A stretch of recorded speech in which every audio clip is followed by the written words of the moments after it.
Hi, I'm Katie Yetter, and I'm here with Blake Ruebush at the Illinois River Biological Station. And I'll let him tell you a little bit about himself.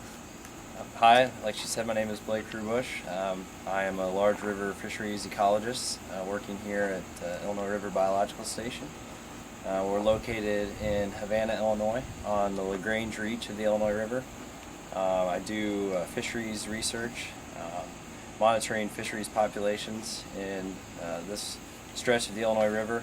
We also do a lot of Asian carp research and media outreach. I take a lot of different folks out to see what the Asian carp problem is like. And today we're going to head out on the river, and I'm going to show you what the silver carp population in this area looks like. And I'm sure there'll be a lot of jumping and interesting behavior to be filmed out here today. Okay, well, let's go. All right, sounds good.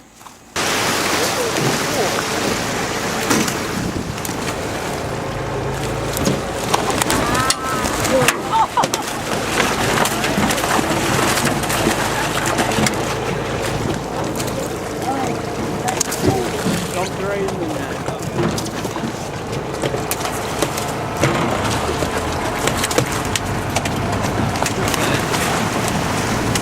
You see back there? Getting it all in film.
Look back there.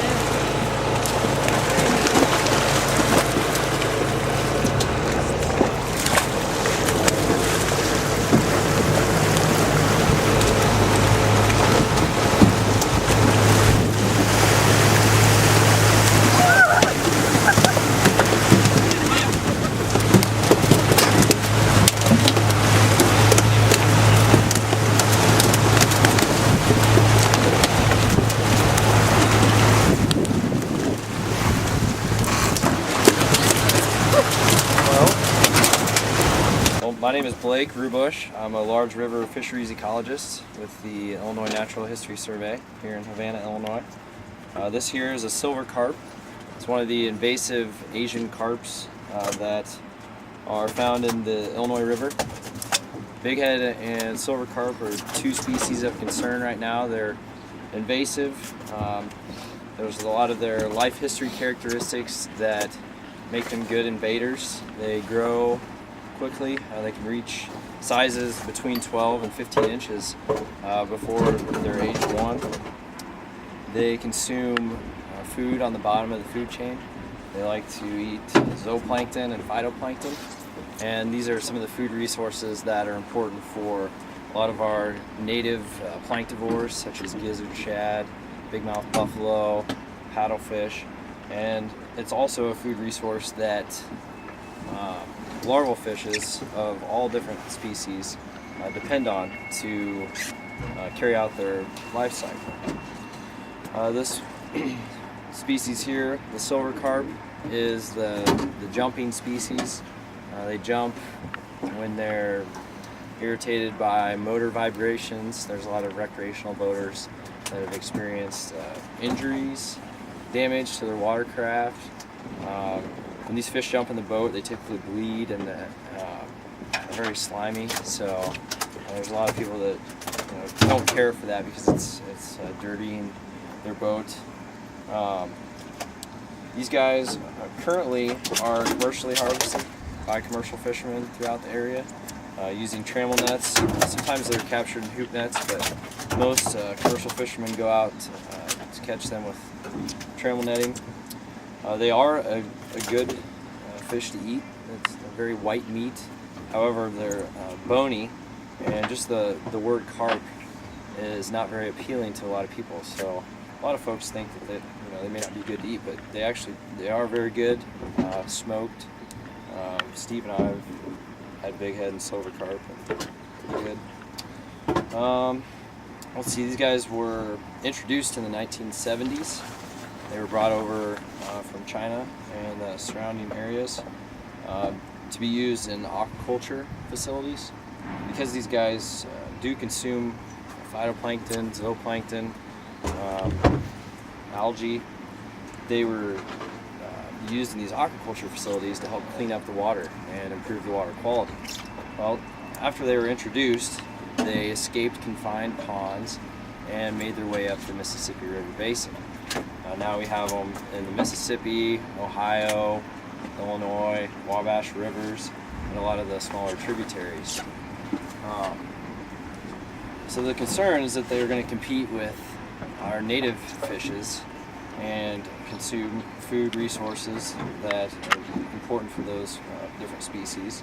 They also, they're very fecund. They can produce up to 4 million eggs in a single spawn, and they can spawn up to 3 times a year.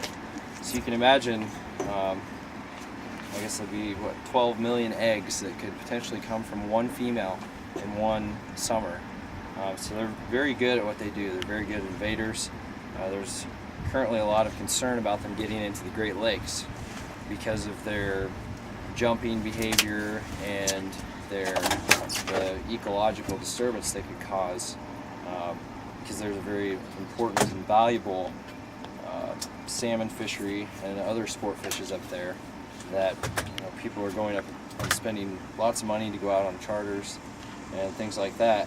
So we don't want these species to enter the Great Lakes because we've seen what they can do here in the Illinois River. There was a study that was conducted in 2007 out of our office. It was a mark recapture study to determine or to estimate the number of silver carp in this reach of the Illinois River, in the Grange Reach. And from that study, we found that there's over 4,000 silver carp, adult silver carp, per river mile. And that was probably a conservative estimate. So just that number there tells you that these fishes are very dense and there's quite a few of them in this part of the nation and the Illinois River. Let's see, there's some different characteristics about these Asian carp as far as telling the difference. This is a silver carp, as I mentioned.